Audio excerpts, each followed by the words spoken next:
ஆண்டவராகிய இயேசு கிறிஸ்துவின் நாமத்தில் உங்களுக்கு வாழ்த்துக்கள். எல்லாரும் எப்படி இருக்கீங்க? சுகமா இருக்கீங்களா? சந்தோஷமா இருக்கீங்களா? இந்த நாளிலும் ஆண்டவர் கொடுக்கிற ஆசீர்வாதமான வார்த்தை கொலோசையர் 3 அதிகாரம் 15 வசனம். Colossians chapter 3 verse 15. தேவ சமாதானம் உங்கள் இருதயங்களில் ஆழ கடவது. இதற்கென்றே நீங்கள் ஒரே சரீரமாக அழைக்கப்பட்டீர்கள். நன்றி அறிதல் உள்ளவர்களுமாயும் இருங்கள். அருமையான தேவனுடைய பிள்ளைகளே, நாம் எல்லாரும் ஒரே சரீரமாக அழைக்கப்பட்டிருக்கிறோம். தேவ சமாதானம் நம்முடைய உள்ளத்தில் ஆட்கொள்ள வேண்டும் என்றால் சில காரியங்களை நாம் செய்ய வேண்டும் என்று மேலே உள்ள வசனங்களில் வாசிக்கிறோம். என்ன சொல்லப்படுகிறது? ஒருவர் தாங்குங்கள். ஒருவர் பேரில் ஒருவருக்கு குறை உண்டும் என்றால் அவர்களுக்கு மன்னியுங்கள். அன்பை தரித்துக் கொள்ளுங்கள். நன்றி அறிதல் உள்ளவர்களாயிருங்கள். எவ்வளவு அருமையான ஒரு வார்த்தை. Dear child of God, we are called as one body to be united in Christ. Then only we will have the peace of God within us. When you think you are different than somebody, you will not have that oneness. You will not have that peace of God. The word of God is very clear that we need to bear with each other. We need to forgive one another. We need to put on love. The word of God says, love covers all sins. We don't bring any grudge against anybody.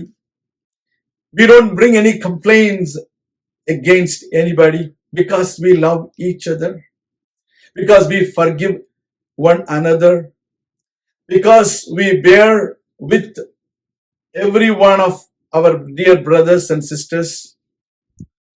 That is what the word of God encourages us to experience in our life.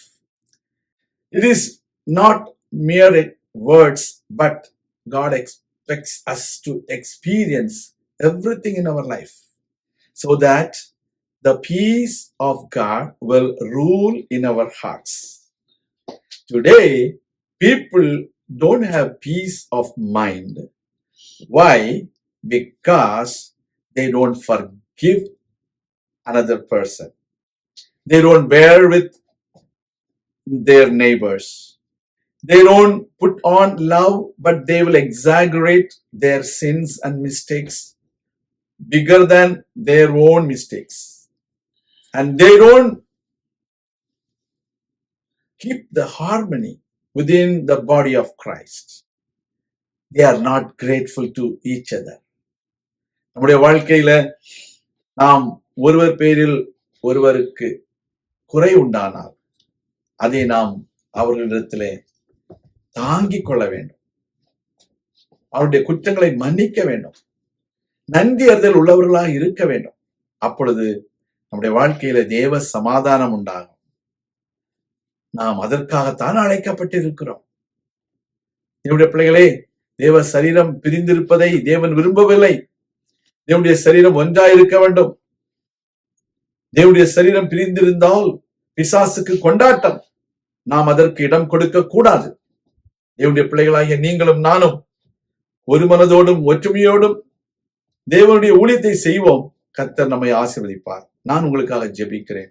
எங்கள் அன்பின் பரலோக பிதாவே, உடைய பிள்ளைகளாகிய நாங்கள் ஒரு மனதோடும் ஒற்றுமையோடும் உடைய ஊழியத்தை செய்ய கிருபை தார்.